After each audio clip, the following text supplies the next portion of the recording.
প্রিয় শিক্ষার্থীরা, আসসালামু আলাইকুম। আমি লায়লা নার্গিস কামাল, সহযোগী অধ্যাপক, অর্থনীতি বিভাগ, ঢাকা কলেজ। অনার্স তৃতীয় বর্ষের অর্থনীতি বিভাগের ছাত্রদের অনলাইন ক্লাসে স্বাগত জানাচ্ছি। আমি তোমাদের পড়াচ্ছি পাবলিক ফিনান্স। পাবলিক ফিনান্সের বার্ডেন অফ ট্যাক্সেশন এই অধ্যায়টি আমরা পড়ছি। বার্ডেন অফ ট্যাক্সেশন এর যে টপিকটি নিয়ে আজ আমরা আলোচনা করব সেটি হচ্ছে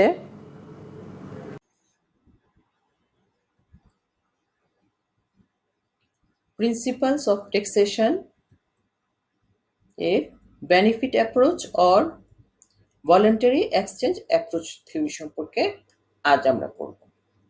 তো প্রথমে আমরা জানবো যে প্রিন্সিপালস অফ ট্যাক্সেশনটা কি।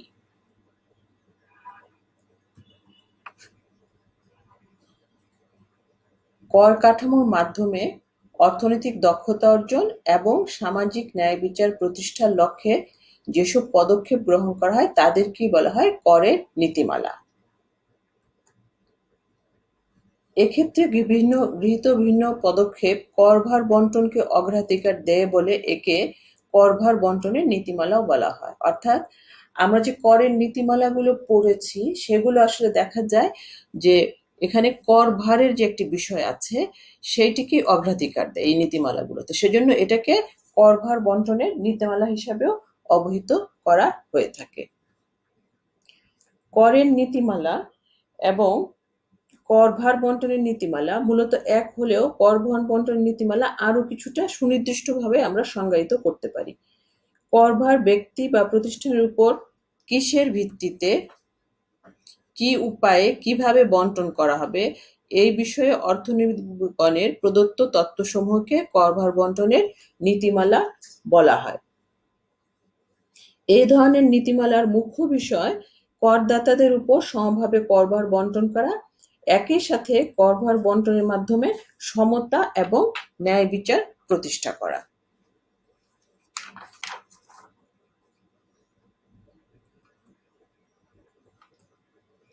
বিভিন্ন অর্থনীতিবিদগণ করভার বন্টনের বিভিন্ন তত্ত্ব দিয়েছেন, সেগুলো হচ্ছে benefit approach or voluntary exchange approach, ability to pay approach এবং কস্ট অফ সার্ভিস অ্যাপ্রোচ। আমরা আজ পড়ব benefit approach or voluntary exchange approach.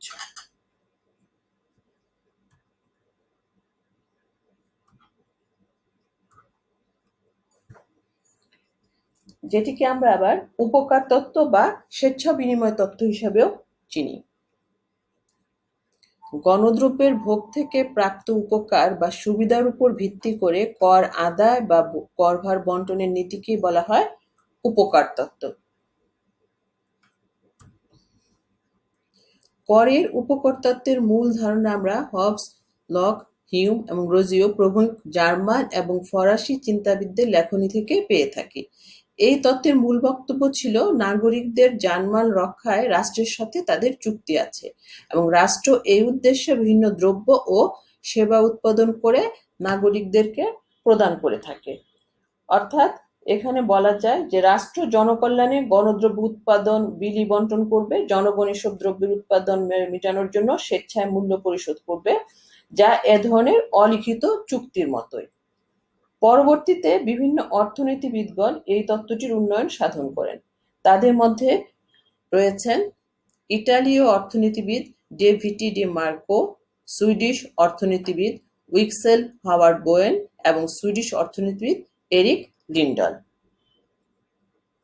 এদের মধ্যে এরিক লিন্ডলের বক্তব্যই সবচেয়ে বেশি প্রণোদিতযোগ্য এবং উনার বক্তব্য হচ্ছে যে সরকার জনগণের চাহিদা অনুযায়ী গণদ্রব্য সরবরাহ করবে, অন্যদিকে জনগণ স্বেচ্ছায় গণদ্রব্যের মূল্য প্রদান করবে।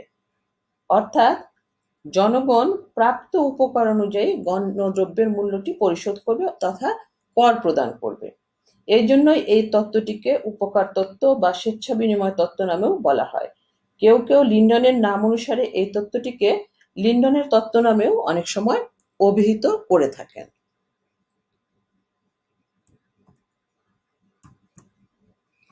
রাষ্ট্রের যে বাজেট শাখার বন্টন শাখাটি আছে তার গুরুত্বপূর্ণ সমস্যা হচ্ছে দুটি। প্রথমত, ব্যক্তির পছন্দের ভিত্তিতে সামাজিক অভাব পূরণের জন্য দ্রব্য ও সেবা উৎপাদন কি পরিমাণ সম্পদ বাজেটে অন্তর্ভুক্ত রাখতে হবে। অর্থাৎ জনগণের পছন্দের ভিত্তিতে যে সামাজিক অভাবগুলো পূরণ করার জন্য যে দ্রব্য এবং সেবা উৎপাদন হবে সেটার জন্য কি পরিমাণ সম্পদ বাজেটে রাখবে। এবং দ্বিতীয়ত হলো যে এই যে উৎপাদিত দ্রব্য এবং সেবার ব্যয় কিভাবে কর দ্বারা মেটানো যাবে। এ দুটো হচ্ছে আমাদের বাজেটের বন্টন শাখার গুরুত্বপূর্ণ সমস্যা। উপকার তত্ত্বের যে প্রবক্তাগণ আছেন তারা করভার বন্টনের বিষয়টিকে এই বাজেটের বন্টন শাখার সাথে যুক্ত করে দিয়েছেন। এ ব্যাপারে আমরা লিন্ডন যে কথা বলেছেন সেটি এখন জানব। এখানে ওনার মূল বক্তব্যটি ছিল যে গণদ্রব্যের উৎপাদন, বন্টন ও দাম নির্ধারণের বিষয়টিকে অধ্যাপক লিন্ডন বাজেটের বন্টন শাখার সাথে যুক্ত করেন এবং একই সাথে গণদ্রব্যের উৎপাদন, বন্টন ও দাম নির্ধারণের ভারসাম্য অবস্থাটি তিনি নির্ণয় করেন। লিন্ডনের মতে গণদ্রব্য উৎপাদনে সম্পদ বরাদ্দ করতে ও গণদ্রব্যের দাম নির্ধারণ করতে গিয়ে যে কোনো সরকারের বাজেটের বন্টন শাখায় ৩ ধরনের সমস্যা দেখা দেয়। তাই সরকারকে ৩টি মৌলিক সমস্যার বা মৌলিক প্রশ্নের সম্মুখীন হতে হয়। অর্থাৎ উনি বলেছেন যে গণদ্রব্য যখন উৎপাদন করতে যাবে তখন সেটি উৎপাদনের জন্য সম্পদ বরাদ্দ করা এবং দাম নির্ধারণ করতে গিয়ে বাজেটের যে বন্টন শাখা আছে তাদেরকে বিভিন্ন সমস্যার সম্মুখীন হতে হয় এবং এই সমস্যাটিকে উনি ৩টি ভাগে ভাগ করে ৩টি মৌলিক প্রশ্নের কথা উনি এখানে আলোচনা করেছেন।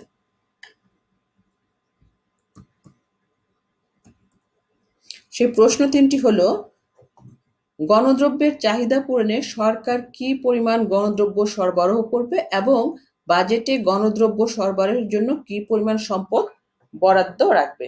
অর্থাৎ সরকারকে কি পরিমাণ গণদ্রব্য সরবরাহ করতে হবে এবং এটি সরবরাহের জন্য কি পরিমাণ সম্পদ বাজেটে তিনি রাখবেন। দ্বিতীয়ত হচ্ছে গণদ্রব্যের ব্যয়ভার কিভাবে বহন করবে।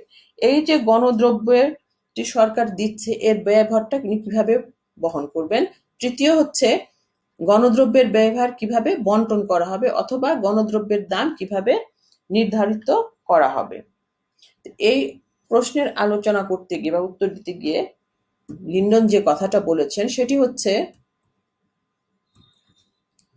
ব্যক্তিগত বা বেসরকারি দ্রব্যের উৎপাদন, বন্টন এবং দাম নির্ধারণের ক্ষেত্রে যেভাবে বাণিজ্যিক শর্তাবলী প্রয়োগ করা হয় ঠিক একইভাবে গণদ্রব্যের বেলাও এসব শর্তাবলী প্রয়োগ করে অধ্যাপক লিন্ডন এই প্রশ্ন ৩টির সমাধানের চেষ্টা করেছেন।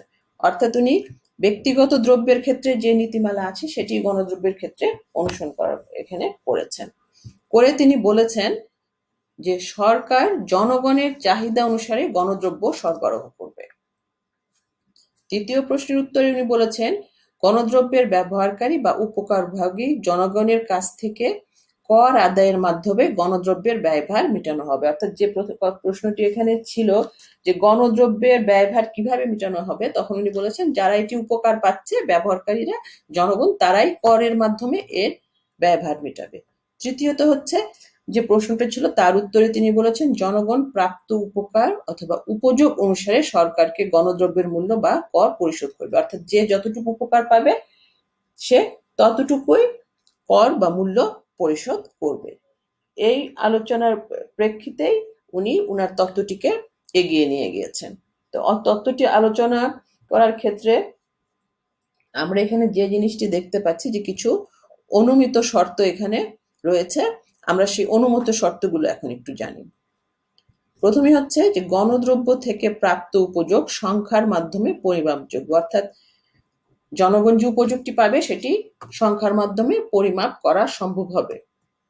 দ্বিতীয়ত গণদ্রব্যের ভোগের ক্ষেত্রে ক্রমশমান প্রান্তিক উপযোগ বিধি কার্যকর। আমরা ক্রমশমান প্রান্তিক উপযোগ বিধি সম্পর্কে জেনেছি এবং বলা হচ্ছে যে আমরা যে গণদ্রব্যটি ভোগ করব সেক্ষেত্রে প্রান্তিক উপযোগ বিধিটি কার্যকর থাকবে।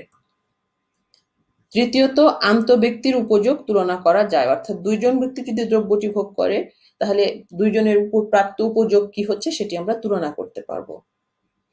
উপযোগের উপর ভিত্তি করে গণদ্রব্যের চাহিদা নিরূপণ করা যায়। যে গণদ্রব্য কতটুকু প্রয়োজন সেটি কিভাবে নির্ভর করবে বা নিরূপণ করবে, সেটি নিরূপণ করবে যে উপযোগ কি পরিমাণ পাচ্ছে তার উপর।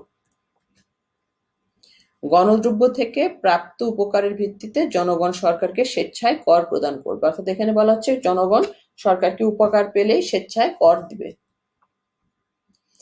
এই অনুমিত শর্তগুলোর ভিত্তিতে আমরা এখন তত্ত্বের ব্যাখ্যায় চলে যাব। তবে এই এরিক লিন্ডন যে এই তত্ত্বটি আমাদের দিয়েছেন সেটি উনি দিয়েছেন হচ্ছে 1919 সনে, অর্থাৎ অনেক পুরানো একটি তত্ত্ব নিয়ে কিন্তু আমরা এখানে আলোচনা করছি। অধ্যাপক লিন্ডন এর তত্ত্বটি ব্যাখ্যা করার জন্য আমরা মনে করি যে সমাজে দুজন ব্যক্তি আছেন, এ এবং বি, এবং এ এবং বি ব্যক্তি এক্স ও ওয়াই ব্যক্তিগত দ্রব্য ভোগ করে থাকেন, এবং এখানে আরেকটি গণদ্রব্য আছে জি, যা এ এবং বি ব্যক্তি যৌথভাবে ভোগ করে। এখন মনে করি যে এ ব্যক্তি গণদ্রব্যের জন্য H% মূল্য প্রদান করলে বাকি 100 - H% মূল্য বি ব্যক্তি প্রদান করবে। অর্থাৎ এখানে একটু কথা খেয়াল করো, যে কথাটি আমরা এখানে বললাম যে সমাজে ব্যক্তি দুজন, ব্যক্তিগত দ্রব্য দুটি, কিন্তু গণদ্রব্য হচ্ছে একটি জি, যে গণদ্রব্যটি এ এবং বি দুজনে মিলিতভাবে ভোগ করবে। এখন যদি এ ব্যক্তি সেই গণদ্রব্যের জন্য H% মূল্য দিয়ে দেয়, তাহলে বাকি যে 100 - H% রয়ে যাচ্ছে সেটি দিবে হচ্ছে বি, এবং সেক্ষেত্রে যদি এ ব্যক্তি গণদ্রব্যের মূল্য প্রদানের শেয়ার 100% এর দিকে ধাবিত হয়, তাহলে বি ব্যক্তির মূল্য প্রদানের শেয়ার শূন্যের দিকে ধাবিত হবে। অর্থাৎ যদি এই ব্যক্তি গণদ্রব্যের মূল্য হিসাবে পুরোটাই প্রায় দিয়ে দেয়, তাহলে কিন্তু বি ব্যক্তি সেখানে মূল্য হিসাবে শেয়ার শূন্যের দিকে চলে আসবে। এটি হচ্ছে আমাদের লিন্ডনের বক্তব্যের মূল কথাটি, এবং এটি কিন্তু বিপরীত ক্রমেও সত্য। অর্থাৎ যদি বি ব্যক্তি আবার 100% দিয়ে দেয়, তাহলে আবার এ ব্যক্তির মূল্য প্রদানের শেয়ার শূন্যের দিকে ধাবিত হবে। এখন আমরা এই যে আলোচনা, অর্থাৎ সরকার কিভাবে একটি গণদ্রব্য উৎপাদন করে এ এবং বি ব্যক্তির মাঝে বন্টন করবে এবং গণদ্রব্যের দাম কিভাবে নির্ধারণ করবে, তা আমরা একটি চিত্রের মাধ্যমে এখন ব্যাখ্যা করে দেখব। এটি আমরা একটি বক্স ডায়াগ্রামের মাধ্যমে ব্যাখ্যা করছি। এই চিত্রে আমরা এখানে ভূমি অক্ষে ও এ এবং আমরা এখানে দেখছি ও বি, অর্থাৎ অরিজিন এখানে আমরা দুটো দেখিয়েছি, একটি ও এ এবং একটি ও বি, অর্থাৎ এটি এ ব্যক্তির এবং এটি বি ব্যক্তির অরিজিন। এবং এখানে আমরা ভূমি অক্ষের নিচে এবং উপরে দুই জায়গায় দেখিয়েছি ইউনিট অফ পাবলিক গুডস বা গণদ্রব্যের পরিমাণ এখানে দেখানো হয়েছে।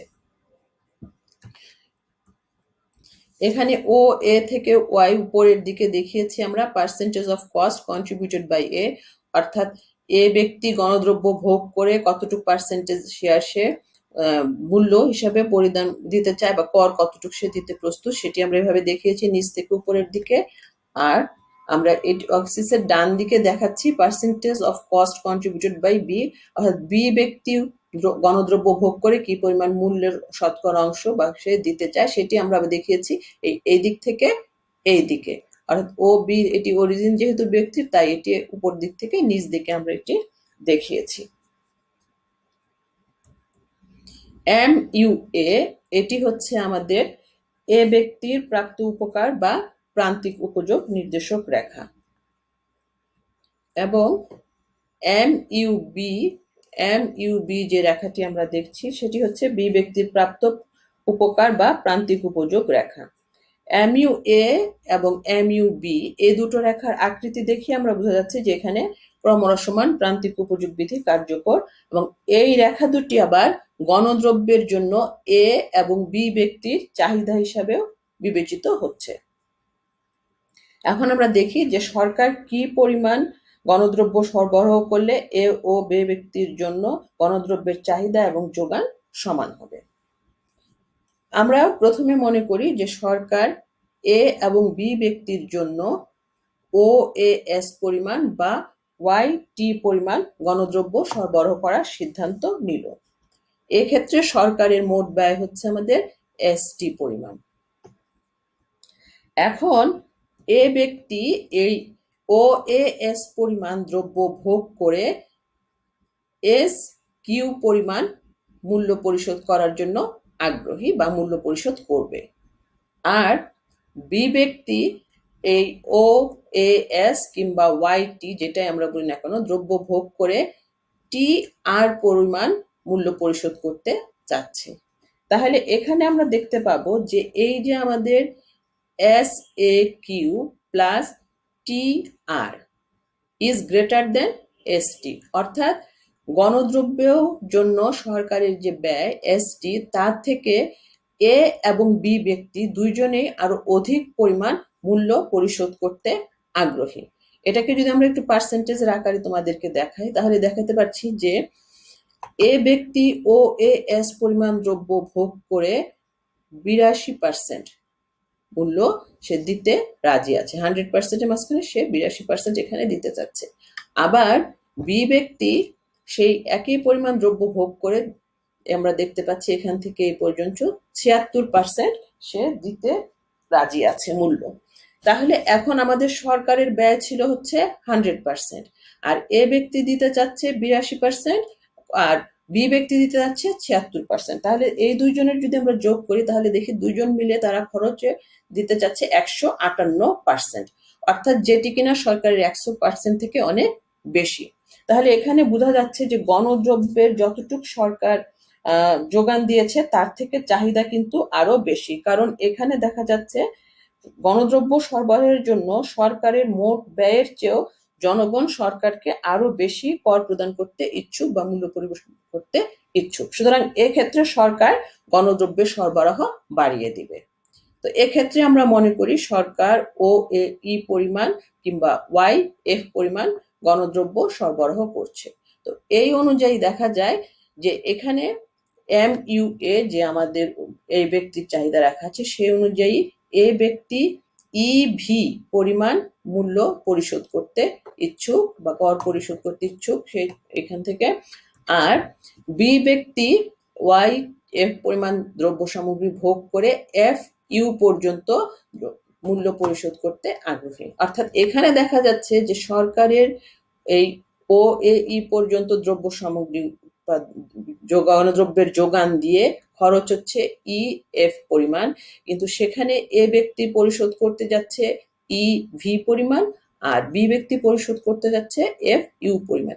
এইখানের যে অংশটুকু এইটুকু কিন্তু কেউই পরিশোধ করতে চাচ্ছে না বা পরিশোধ করছে না। তাহলে দেখা যাচ্ছে যে এখানে সরকারের কিন্তু আসলে একটি ক্ষতির সম্ভাবনা রয়ে যাচ্ছে। এটিকেও আমরা পার্সেন্টেজ আকারে যদি একটু দেখি যে ও এ ই পরিমাণ দ্রব্য সামগ্রী ভোগ করে এ ব্যক্তি 24% ব্যয় নির্বাহ করতে চাচ্ছে আর বি ব্যক্তি চাচ্ছে 18% ব্যয় নির্বাহ করতে। অর্থাৎ দেখা যাচ্ছে যে দুজনে মিলে 42% খরচ বহন করতে চাচ্ছে, যেখানে সরকারের এর পিছনে যদি 100% ব্যয় হয় সেখান থেকে মাত্র 42% দুজনে মিলে দিতে পারছে। তাহলে সরকার এখানে অবশ্যই লোকসানের সম্মুখীন হয়ে যাবে। সুতরাং দেখা যাচ্ছে যে এক্ষেত্রে গণদ্রব্যের সরবরাহের তুলনায় চাহিদা কম এবং জনগণ সরকারকে যে পরিমাণ কর প্রদান করতে চায় তা দিয়ে সরকারের গণদ্রব্যের ব্যয়ভার বহন করতে পারছে না।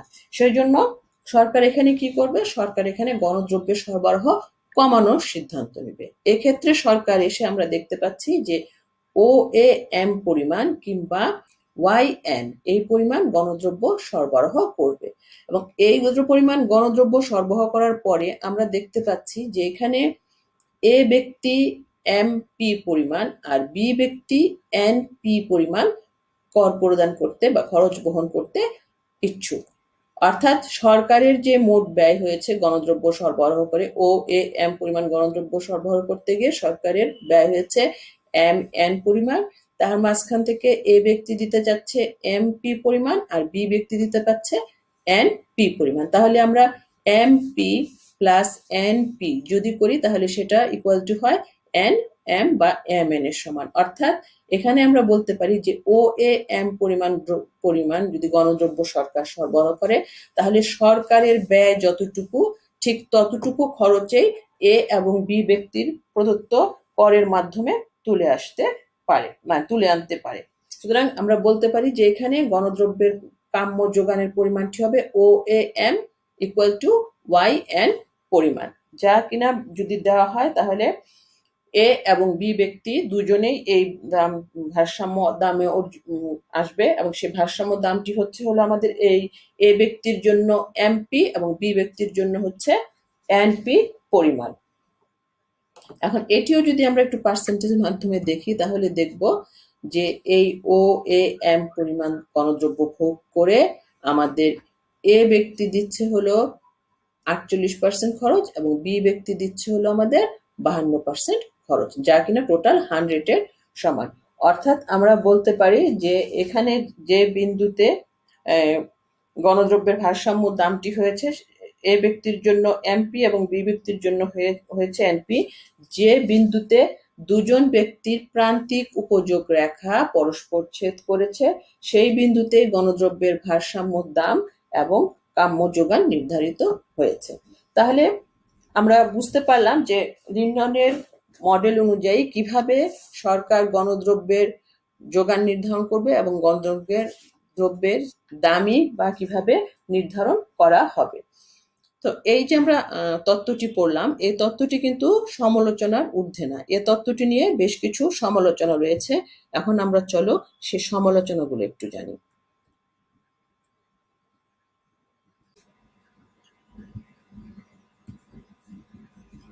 প্রথম যে সমালোচনাটি আছে সেটি হচ্ছে ভোক্তার সংখ্যা। স্বেচ্ছাত বিনিময় তত্ত্বে লিন্ডন মাত্র 2 জন ভোক্তার ক্ষেত্রে গণদ্রব্য সরবরাহের কথা বলেছেন, কিন্তু ভোক্তার সংখ্যা 2-এর বেশি হলে গণদ্রব্য কিভাবে বণ্টিত হবে এবং দামই বা কিভাবে নির্ধারণ হবে তা এই তত্ত্বের মাধ্যমে নির্ধারণ করা সম্ভব হয় না। দ্বিতীয় যেটি হচ্ছে সেটি হচ্ছে গণদ্রব্যের ধরন। স্বেচ্ছা বিনিময় তত্ত্বে বিশুদ্ধ গণদ্রব্য বণ্টনের বিষয়টি নিয়ে আলোচনা করা হয়েছে, কিন্তু আংশিক বা অপূর্ণাঙ্গ গণদ্রব্যের কাম্য বণ্টন কিভাবে হবে তা এই তত্ত্বে আলোচনা করা হয়নি।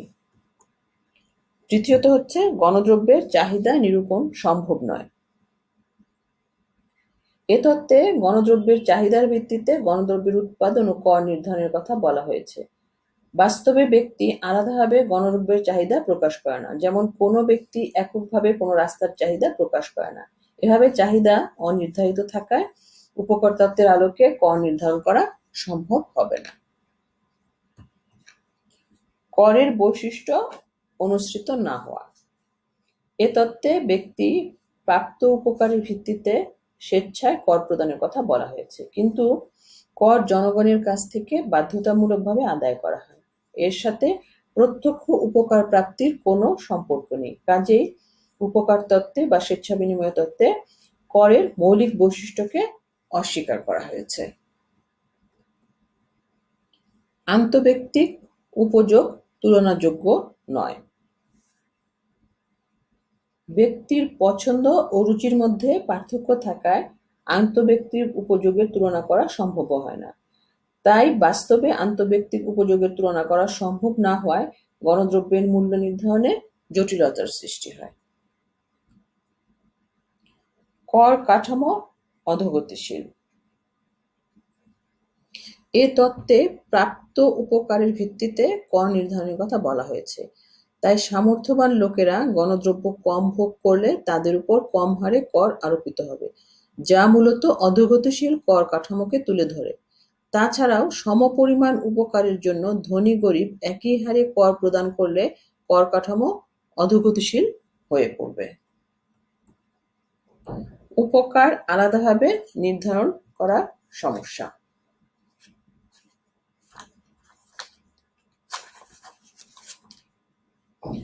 গণদ্রব্য থেকে প্রাপ্ত উপকার বা উপযোগ সংখ্যার পরিমাপ বা প্রকাশ করা যায় না, কারণ উপযোগ হচ্ছে মানসিক একটি পরিতৃপ্তির বিষয়। মানুষের মনকে পরিমাপ করা যায় না, তাই গণদ্রব্য ব্যবহার করে কে কতটুকু উপযোগ পায় তা নির্ধারণ করা যায় না বা নির্ণয় করা যায় না। আর উপকার পরিমাপ করা না গেলে গণদ্রব্য ব্যবহারের জন্য কে কতটুকু দাম দিবে বা কর পরিশোধ করবে তাও নির্ণয় করা যাবে না। সুতরাং লিন্ডন সমাধান অনুসারে গণদ্রব্যের দাম নির্ধারণ করা সম্ভব নয়। তো এই হচ্ছে আমাদের বেনিফিট অ্যাপ্রোচ অথবা ভলান্টারি এক্সচেঞ্জ অ্যাপ্রোচ, যেটি আমরা পড়লাম এই তত্ত্বের সমালোচনা। ছাত্ররা, আজ আমরা পড়লাম বেনিফিট অ্যাপ্রোচ বা ভলান্টারি এক্সচেঞ্জ অ্যাপ্রোচ সম্পর্কে। এই তত্ত্বটি আশা করি তোমরা বুঝতে পেরেছ এবং পড়ার সময় এটি বুঝে পড়ার চেষ্টা করবে, তাহলে এটি কোন কোন ক্ষেত্রে প্রয়োগ করা সম্ভব সেই বিষয়গুলো তোমরা খুব সহজেই বুঝতে পারবে। আর যে চিত্রটি আমরা এখানে এঁকেছি সেটিও তোমরা প্র্যাকটিস করবে। তো তোমরা সবাই সাবধানে থাকবে, বাইরে বের হলে অবশ্যই মাস্ক পরবে, বাসার সহ সবাইকে নিয়ে ভালো থাকো এই প্রত্যাশায় তোমাদের সবাইকে আন্তরিক ধন্যবাদ জানিয়ে আমার ক্লাস আজ এখানেই শেষ করছি। আল্লাহ হাফেজ।